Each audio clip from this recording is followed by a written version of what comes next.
It's Empire Total War United Provinces, played on hard, and this is the end of the attack that the enemy had launched on us, the Spanish had launched on us I should say, in Paris. If you remember at the end of the last video we had the better of them. What I did was I just chased him down with dragoons and cavalry afterwards, and that was the end of it there that you could see, so fairly decent results, and there he goes limping off.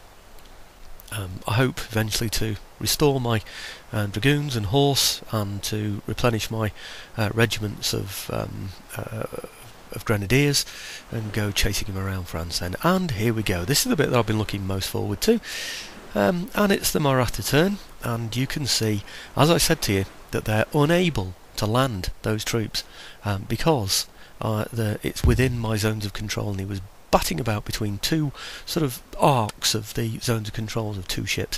What they won't do generally is attack when they've got troops on board their ships. So he's now stuck like a sitting duck in the middle of the Caribbean Sea, and this is exactly what I've been waiting for. I don't know if you remember, but when he did his amphibious landing in Ceylon, Ceylon being very much the Cinderella service, I let him get through. I just retreated immediately. He put lots and lots of small ships together. There's no way I could take him on, so I got my ships out of there because really they were just useless. So I brought them over here. They've been very handy here, but now what he's done is he's brought a Maratha fleet over, as I suspected he might do, and he's brought an army on it. I don't know what he's got there, 6-8 units or something. If that had landed in Dutch Guyana, there's no way I could have recruited quickly enough. I have recruited, of course, that militia unit that I got in there. It's not enough. There are no walls, there's nothing to help me in there, no general to put in defensive fortifications or anything, so we would have been beaten by that Maratha force, there's no doubt about it. So anyway, here we go. I'm putting my ships together. I was rather hoping that my 6th Raider in that port over there would be ready, but unfortunately it's a turn away from being ready, so we're going to have to take him on with the ships that we've got. They're not brilliant, we've got sloops and brigs, but we have got a couple of decent ships in there. You know, we've certainly got an Admiral's flagship in there, and we've got a couple of 6 rates, so I expect to be using those ships. The main thing is, nothing gets away from this battle. If one ship escapes, doesn't matter which one it is, that will be the one with his army on. You can never tell which one's got his army on, but you'll always know that one ship escaping is the one with his army on. You really must never ever do an auto-resolve on one of these battles, because that would be a total disaster.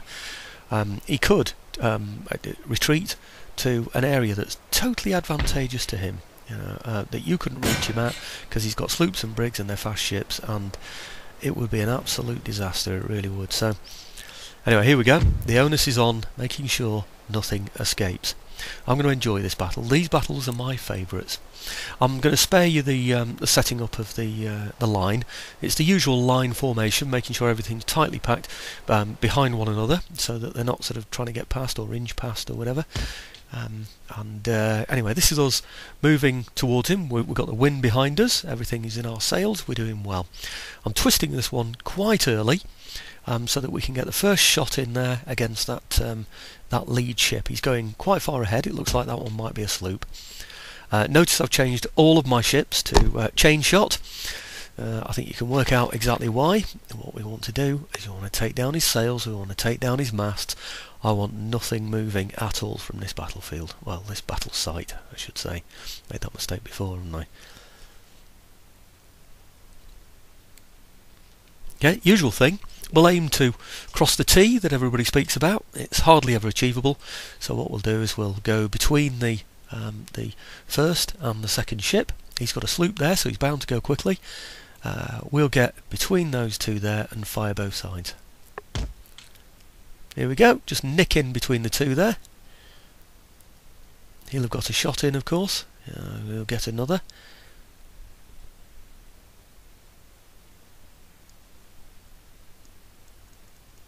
There we go, between the two. See, he's put that sloop out ahead. It's a faster ship, so there are no other ships to slow it down, so it's gone way out on its own there and left the rest of the fleet on their own. So, important thing is chain shot. Hit that one with chain shot as we go past, dismast him as quickly as possible. We're hitting the other ships as well. Notice we've slowed down that second ship, possibly routed it, disturbed it anyway, so the whole of his line is now bunching up. Yeah, all those ships now are piling in on top of one another, and we're going to go round them. Now, still hitting him with chain shot, dismasting as much as possible. I want that sloop on the left hand side, I want that dismasted.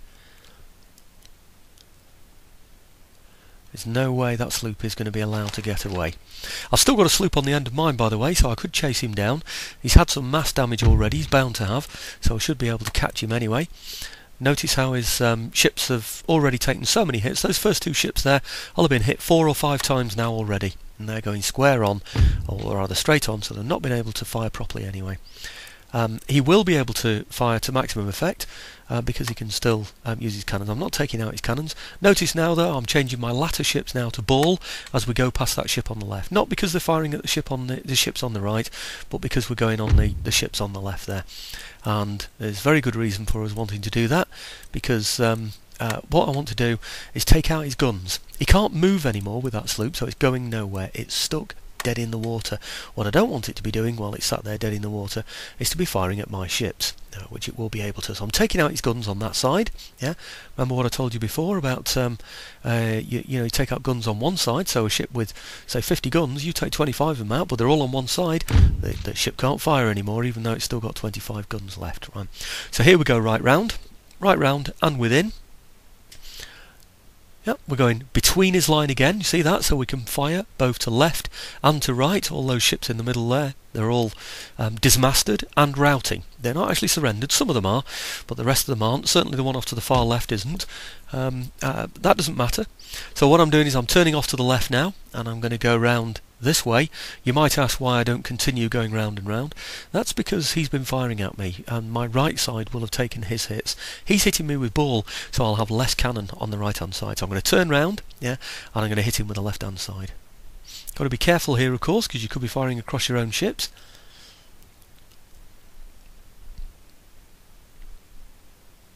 And I think you can see here, it's almost like a perfect sea battle, this one. You know, been able to maintain the formation all the way around. Be a bit careful about the crossfire, of course. And he's still managing to fire at us, but we're risking that. We've got some bigger ships. I don't mind if he explodes a sloop or a brig of mine. It doesn't matter. I'll just take one of his, capture his at the end of the battle. That's absolutely no problem. Right, okay, so what I'm doing now is instead of snaking all the way around, because we're close in, I've decided to revolve my ships exactly where they are. So each one's going to keep turning and turning and turning now, firing from one side, firing from the other side, preferably from their left sides now, to continue to dismast him. Yeah. So I think it's fair to say that almost all of those ships, possibly all of those ships, are now unable to move anywhere. I can do what I like with them. I can board them, I can grape them, I can go along the end of them, their bows or their sterns, and I can rake them with grape shot, and they'll be able to do very little about it. They can still turn, they've got a rudder and they can turn it in the wind, but they turn slowly. Yeah, I should be able to follow them round and just keep raking them.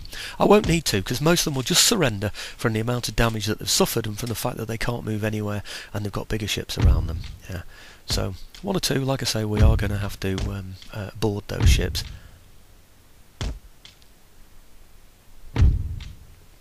There we go, you see this ship down at the bottom here?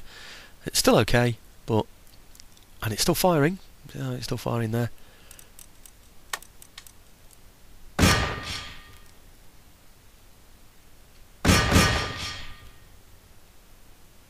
Anyhow, I think you can see how this battle is going. I'm not going to end it, mind you. It will end on this video, but I will continue it into the next video, because I want to do some boarding actions, and I want you to see every one of these ships captured, and then I want you to see all the wonderful prize money that we're going to get for these ships. This is a nice little lesson for those people that are a bit scared of using fleets and don't know how to handle them properly, and also, when I capture this fleet, the whole of his army go down to Davy Jones' locker. Yeah. There we don't know what Davy Jones' locker is, you can look that one up on Google. I don't think there's a British man alive that wouldn't know that. But how these Marathas think, with an army on board, they've got the nerve to come over and take on a Dutch ship, a Dutch fleet, sorry. Then they've got another think coming. And wait till I start getting second rates as well and third rates, and we get the wooden walls.